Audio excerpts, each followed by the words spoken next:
उत्सवाचा सर्वत्र उत्साहात जल्लोषात साजरा करण्यात आला। धर्मवीर मित्रमंडळातर्फे श्रीरामनवमी भक्तिमय वातावरणात साजरी झाली। मानपाडा रोड सागाव येथे आयोजित करण्यात आलेल्या रामनवमी उत्सवाला मोठ्या प्रमाणात नांदिवलीपाडा ग्रामस्थ, स्थानिक रहिवासी व नागरिक सहभागी झाले होते। धर्मवीर मित्रमंडळातर्फे सकाळी मोफत महाआरोग्य व रक्तदान शिबिराचे आयोजन करण्यात आले होते। या शिबिरात मोफत नेत्र तपासणी, ECG, BP, शुगर, वैद्यकीय आणि फिजिओथेरपी सल्ला, डेंटल चेकअप यासारख्या तपासण्यांचा लाभ नागरिकांनी मोठ्या प्रमाणात घेतला। संध्याकाळी भव्य शोभायात्रा काढण्यात आली। शोभायात्रेमध्ये मोठ्या प्रमाणात नागरिक सहभागी झाले होते। कार्यक्रम यशस्वीतेसाठी धर्मवीर मित्रमंडळाच्या कार्यकर्ते व पदाधिकाऱ्यांचे मोलाचे सहकार्य लाभले।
प्रथमतः धर्मवीर मित्रमंडळातर्फे मी सगळ्यांना रामनवमीच्या हार्दिक शुभेच्छा देतो।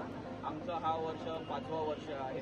आम्ही दरवर्षी खूप जोरात आम्ही रामनवमी सण साजरा करतो व हिंदू कसा पिढी जागृत होईल व जास्तीत जास्त कसा प्रचार होईल याच्यावर आम्ही जास्तीत जास्त भार देतो। आणि मी परत एकदा सगळ्यांना रामनवमीच्या हार्दिक शुभेच्छा देतो।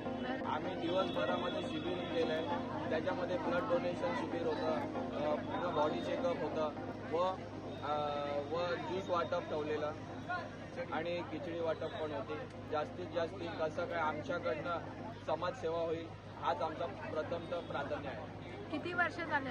आम्हाला हा 5वा वर्ष। सायंकाळी 5 ते 9 वाजेपर्यंत मिरवणूक होती। त्या मिरवणुकीमध्ये ढोल ताशे होते, DJ होते व लेझिम पथक पण आम्ही ठेवलेले। यावर्षी काहीतरी सांस्कृतिक आगळा वेगळा कार्यक्रम आम्ही राबवण्याचा प्रयत्न केला होता।